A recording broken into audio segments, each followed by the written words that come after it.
नमस्कार।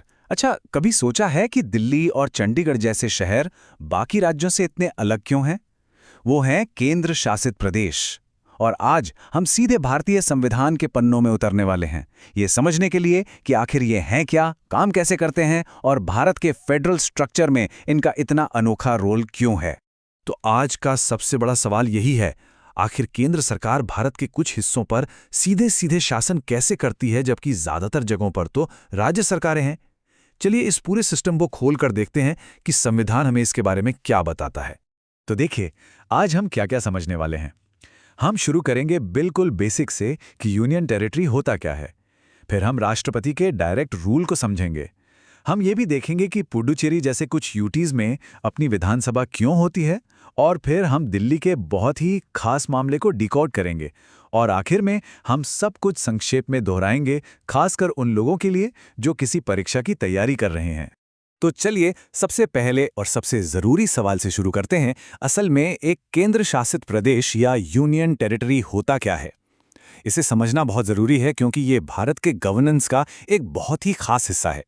तो देखिए, इसका सीधा साधा मतलब ये है, राज्यों की तरह नहीं जिनकी अपनी चुनी हुई सरकारें होती हैं, यूनियन टेरिटरीज वो इलाके हैं जिन पर सीधा कंट्रोल केंद्र सरकार का होता है। यही वो सबसे बड़ा फर्क है जो उन्हें राज्यों से अलग करता है। अब सवाल ये उठता है कि ये डायरेक्ट रूल, ये सीधा शासन आखिर काम कैसे करता है। इसके लिए हमें संविधान के एक बहुत जरूरी आर्टिकल को देखना होगा और वो है आर्टिकल 239, जो सारी रूपरेखा तय करता है। तो यहां पर पावर का स्ट्रक्चर बड़ा क्लियर है। सबसे ऊपर हैं भारत के राष्ट्रपति, लेकिन वो सीधे शासन नहीं करते। इसके बजाय वो एक एडमिनिस्ट्रेटर या लेफ्टिनेंट गवर्नर को अपॉइंट करते हैं जो उनके एजेंट के तौर पर काम करता है। मतलब आखिरी अधिकार हमेशा राष्ट्रपति के पास ही रहता है। और बात यहीं खत्म नहीं होती। आर्टिकल 240 के साथ चीजें और भी दिलचस्प हो जाती हैं। ये आर्टिकल राष्ट्रपति को एक जबरदस्त पावर देता है कि वो कुछ खास यूटीज के लिए सीधे सीधे कानून बना सकते हैं, बिना संसद की मंजूरी के। ये केंद्र के डायरेक्ट कंट्रोल का एक बहुत ही पावरफुल उदाहरण है, जिसका मकसद शांति और अच्छा शासन सुनिश्चित करना है। लेकिन रुकिए, कहानी इतनी सीधी भी नहीं है। ऐसा नहीं है कि सारे यूनियन टेरिटरीज एक ही तरह से चलते हैं। यहीं पर आता है एक बड़ा ट्विस्ट, और वो है आर्टिकल 239A, जो कुछ इलाकों के लिए एक अलग मॉडल की इजाजत देता है। तो देखिए, यहां दो अलग अलग मॉडल हैं।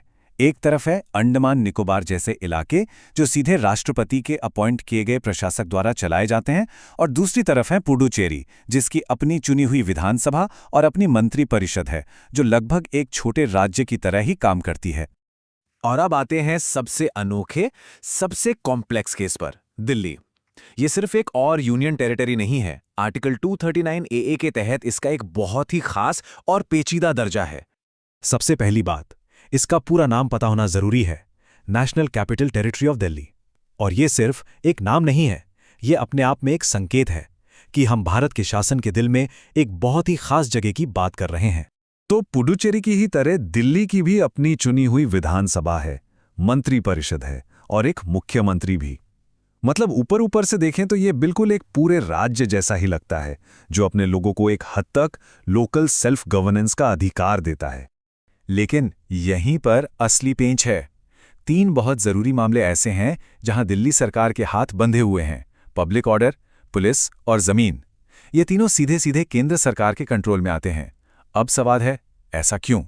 क्योंकि दिल्ली देश की राजधानी है और माना जाता है कि राष्ट्रीय सुरक्षा के लिए इन रणनीतिक क्षेत्रों पर सेंटर का कंट्रोल होना जरूरी है।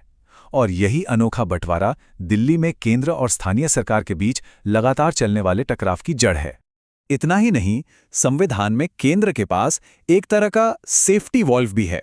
आर्टिकल 239A भी ये कहता है कि अगर दिल्ली में शासन व्यवस्था फेल हो जाती है तो राष्ट्रपति सीधे दखल देकर राष्ट्रपति शासन लगा सकते हैं और स्थानीय सरकार को सस्पेंड कर सकते हैं। ठीक है, तो हमने काफी कुछ देख लिया। चलिए अब इन सारी बातों को समेटते हैं और उन खास पॉइंट्स पर फोकस करते हैं जिन्हें याद रखना बहुत जरूरी है, खासकर अगर किसी परीक्षा के लिए पढ़ाई कर रहे हैं तो। और हाँ, सब कुछ समेटने से पहले एक आखिरी जरूरी बात, न्याय व्यवस्था। आर्टिकल 241 ये तय करता है कि हर यूनियन टेरिटरी में एक हाई कोर्ट हो, चाहे वो उसका अपना हो या फिर किसी पड़ोसी राज्य के अधिकार क्षेत्र में आता हो। ये कानून का राज हर जगह लागू करने के लिए जरूरी है। ये टेबल समझिए आपकी चीट शीट है। इसमें वो सारे ज़रूरी आर्टिकल्स हैं और उनका काम क्या है वो सब दिया गया है। अगर आप नोट्स बना रहे हैं तो ये हिस्सा आपके बहुत काम आने वाला है। तो चलिए इन सब बातों से 4 सबसे बड़े पॉइंट्स निकालते हैं। पहला, पूरा कंट्रोल आखिर में राष्ट्रपति का है। दूसरा, दिल्ली का स्टेटस सबसे अलग है। तीसरा, लेफ्टिनेंट गवर्नर यानी एलजी और मुख्यमंत्री यानी सीएम के बीच पावर का जो रिश्ता है वो एक बहुत बड़ा कॉन्सेप्ट है। और चौथा, राष्ट्रपति की सीधे कानून बनाने की ताकत। ये वो बातें हैं जिन्हें अच्छी तरह से समझना होगा।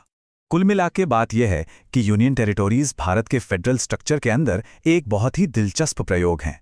ये दिखाते हैं कि कैसे एक तरफ केंद्रीकृत राष्ट्रीय नियंत्रण और दूसरी तरफ स्थानीय लोकतांत्रिक आकांक्षाओं के बीच एक लगातार संतुलन बनाने की कोशिश की जाती है। तो जाते जाते एक सवाल के साथ छोड़ते हैं।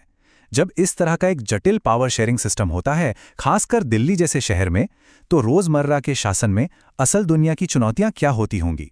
ये सिर्फ एक किताबी सवाल नहीं है, ये भारत के संघीय भविष्य के दिल में बसा एक सवाल है।